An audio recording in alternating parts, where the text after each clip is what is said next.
Welcome, IT changemakers, to the DEX Show with Tim Flower and Tom McGraw. Let's get into it. Hello, changemakers, and happy New Year, everybody. We hope you had a really wonderful holiday season. I hope some of you took time off, as some of us hopefully will have. And I say will have because I've just got to break the fourth wall here to the Reality Bytes audience and let slip. But we are recording this prior to our holidays. We are in deepest December right now, but it is very much a New Year special that we've scheduled to help kick things off for the DEX Show and Reality Bytes New Year series of programming.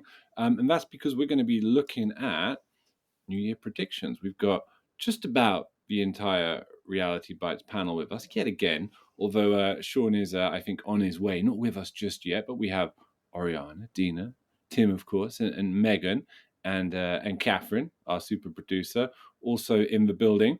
And really looking forward to hearing everybody's predictions. First of all, we were just in the chat earlier, and Dina, and we may find that this pertains, that it's relevant to Dina's own prediction for the new year. But Dina, you were saying that Matrix is one of your favorite movies. Yes, The Matrix is one of my most favorite series of all times of movies because it has a lot of predictions of where we might be going. I don't know, 20 years ago, maybe you'd think this was not happening, but 20 years later, it is starting to happen. And it's not just about which part of what we're living in is real or not, but I think it's as real as we make it happen. So now the tech is rising to be emerging into our day-to-day life with all of the AIs, chat GPTs, and all of the artificial intelligence that's becoming part of our day-to-day life, which will be growing. And I think we're still in the very early stages of AI. And yeah, so I'll go back to what I was referring to. I think we need to be more kind and we need to promote the difference. This is going to be the key indicator between who is going to be the human being and who's going to be the AI at the end of the day. So that's where I would go. I would encourage everybody to be more kind to themselves and the AIs, which is the extension of humanity in the future. Maybe too big to say now, but I don't know. Maybe 20 years later, when AIs are listening to our podcast, would either confirm or deny. Dina will be spared the AI chopping block for this generous take. I still say please when I use ChatGPT, and occasionally it gives me a really good answer. I say will help. Thank you. Greatly. Be polite to AI. Be kind to AI. There's a bumper sticker there for you, Tom. Be kind to AI. Quite so. Yeah. AI is coming. Look busy. If you know what I'm paraphrasing there. If nothing else, it won't get angry at us if we're nice to it. Yeah, it'll kill us quickly. But the notion that the Matrix is a kind of a prediction is an interesting one. Do you know what I saw the other day for the first time since I was 12 or 15 or something? It was Terminator 2. You guys know of course. What a banger that one movie amazing movie. Yeah. And how you'd be half cyborg and how human. Again, the good cop, bad cop, which is what we do in most of the days. But yeah, it was an amazing movie as well. Quite literally a bad cop in Terminator 2, as you might recall. But what was I going to say about it? I was going to say it's so striking how massively the Matrix, not to put too fine a point in it, stole from Terminator 2. Like even the way that the T2 itself, the bad robot, the bad cop robot, they, for the agents in the Matrix, like they just completely borrowed the demeanor 100%. But listen, this is enough. I like that we've got a few sci-fi movie chats in our back pocket now across 2023. So maybe this is what the year will be remembered for the DEX Show. But before we dig in and start to hear everybody's predictions for the year, I'm going to throw one out there because look, I can't remember who it was, but I took it personally. Someone made I think it was Megan actually. I think it was Megan. She said on our last show, "What's your theme for 2023?" And I was like, "Well, I don't have one because I'm hosting the show." But it did sting a little, Megan, and I've been sitting on it. So I've come with a prediction. Are you ready? You ready? I'm not going to... I don't know if I believe it. I'll believe it when I hear it. Oh, no, just gone offline. Oh, just stop recording. Hold on. All right. Here's my prediction for the year. Okay, now I'm going to start with the very, very generic, and you're going to roll your eyes, but I'm going to get a bit more specific. So the very, very generic is the year that DEX goes mainstream. I know that's the most generic ever, so let me be more specific. The year of the Magic Quadrant by Gartner, the DEX Magic Quadrant. Credible? Too obvious? Decent? What do we think? Go on, Megan. A little self-serving, Tom. Self-serving, but credible, no? Credible. It's credible. Big deal for our show and our space. You know, so I believe it. Yeah, I mean, I think it's going to happen, and when it happens now, I can be like, "Oh, I told you, Told you so." There you go. That's my prediction for the year. But let's start with you, Tim. I know you've brought a more business orientated one as compared to sort of matrix orientated ones, which I think is a good sober way to start the stream. Yeah, a little less techie maybe. I'll leave the techie stuff to the others. I think if you look at 2023, it's been fairly quiet from an M&A and IPO standpoint. The market's really not ready for many tech IPOs these days, and there have been a few M&As that have been visible, like Broadcom buying VM. But I think that the tech layoffs are going to ease a little bit, and tech companies are going to look to invest more in tech versus people. And I've got four kind of areas or comments on that. So the first is, I think the small niche players are going to start to formally join forces and improve their better together story so they can compete and survive better as a single entity versus smaller players individually. Second, I think some of those niche players are going to be bought by bigger global companies to fill a gap. Cisco did this a couple of times this year, buying a couple of security companies. So I think we're going to see some of the big players look to fill in some holes that they've got versus trying to build their own. Third, I think anyone who has neglected AI and investment in AI may see a better path through acquisition versus building from scratch. HP made some acquisitions here. And lastly, I don't know that the IPO market will necessarily open up. I'm hoping that it does. But we're also seeing this year several big players shifted and went private this year. They were acquired, Qualtrics and Toshiba, to name just two of them, but they're going the opposite direction. So that one's kind of up in the air for me. I'm hoping that the IPO market opens up a bit, but I think that we may see some more movement to moving private. Have you seen in the course of your career, Tim? Have you seen this kind of transition happen before? Is it like a recurring thing? It's very specific to the present kind of constituent of components. Yeah, without a doubt. Over as new technology comes out over the years, they build a following, they build a great platform and a great technology. Altiris was one of those and was bought by Symantec. So there's definitely consolidation that happens over time, and then you get into a new phase where new technology comes out and it happens all over again. The same thing happens with outsourcing versus insourcing, and giving my tactical business to someone else and then realize that contractually it doesn't work and you bring it back in. So everything is in a cycle. And I think we're starting to, in my opinion, we're going to start to see some consolidation. When you go to any conference these days, there are just so many booths that you've just never heard of, lots of tiny companies. And I think that we're going to see some consolidation. Excellent. And breaking news, everybody. I have heard on the chat that Sean is going to be unable to join us today. It's obviously going to be a shame not to hear Sean's contribution, but we can also be reassured that everyone's takes are safe. They are under lock and key. No one's going to have them taken from him. Sean's not stealing anything from anyone. Exactly. If people are wondering what I'm talking about, they can listen to the end of year special when he brazenly pilfered our own Megan Breaks take. So Megan, safe in the knowledge that yours is not going to happen today.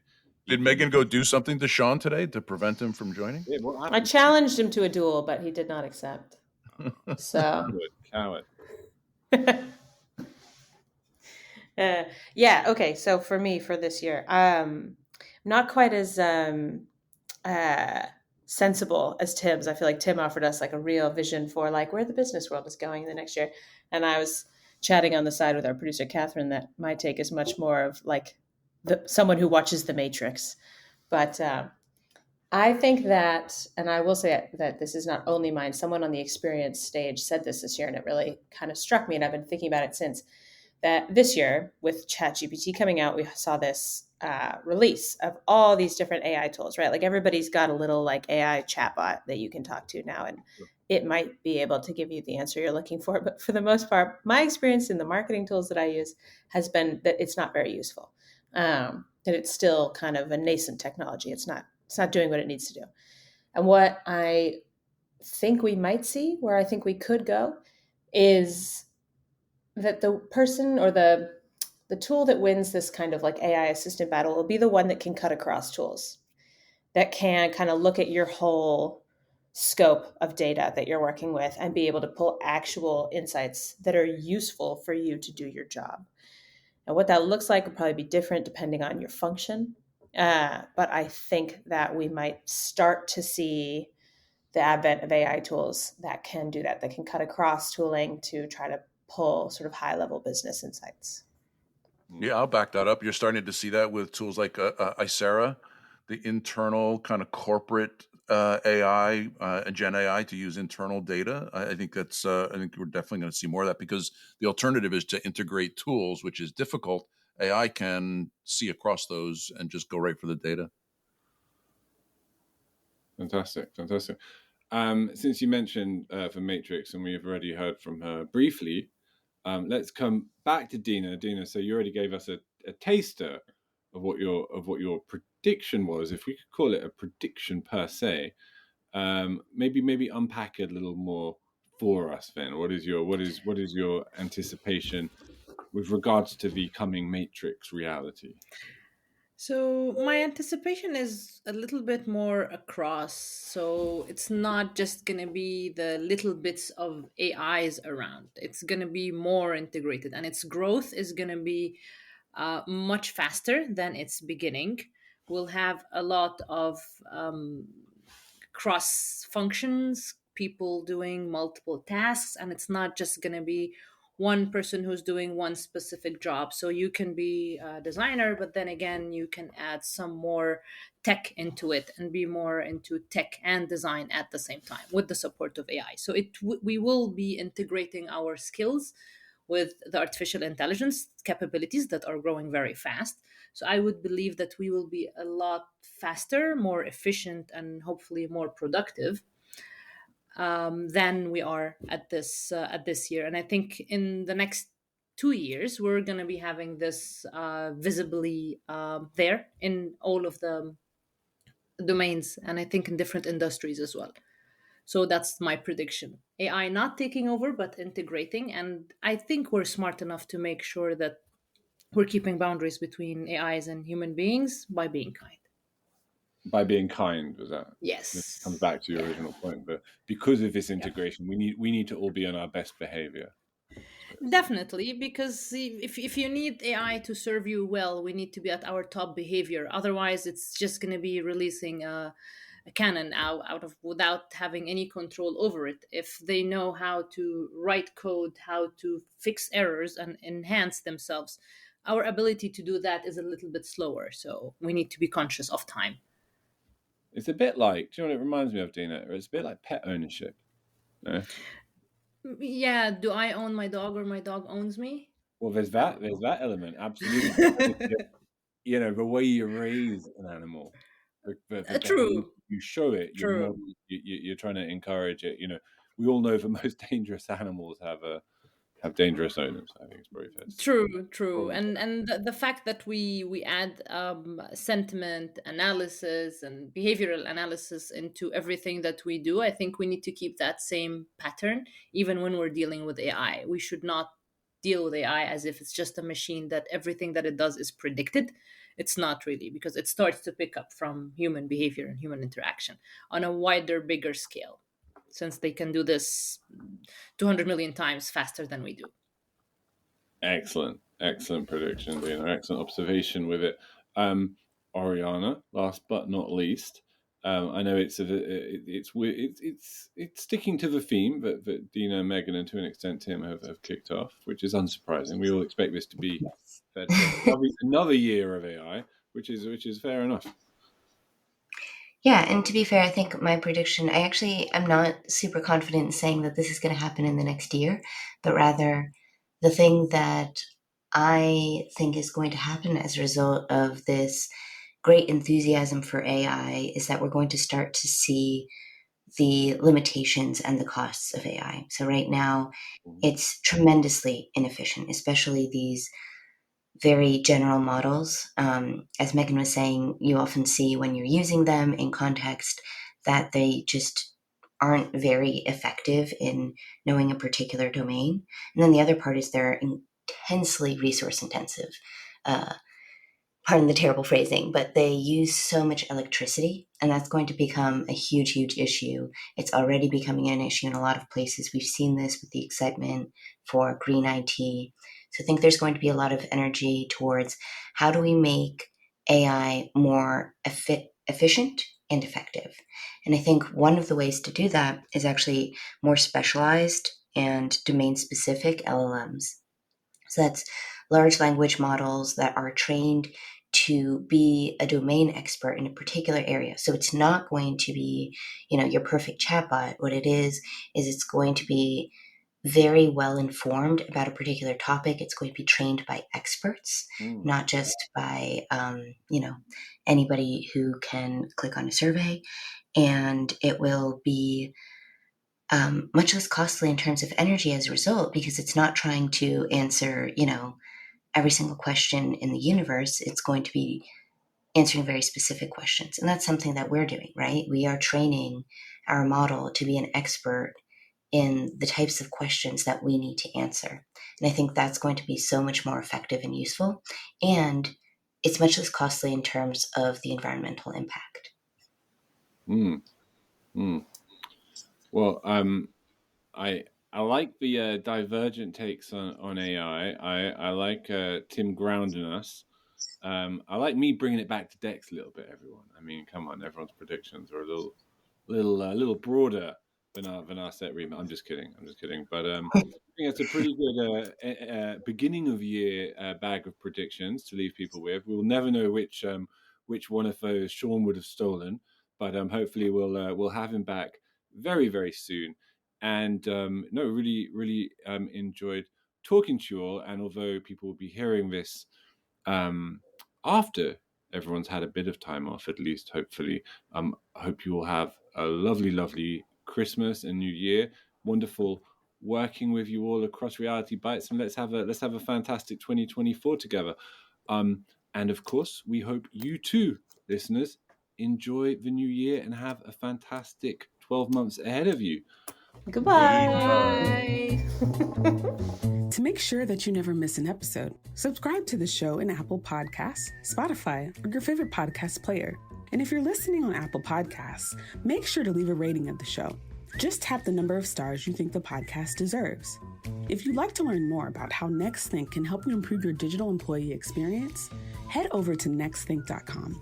Thank you so much for listening. Until next time.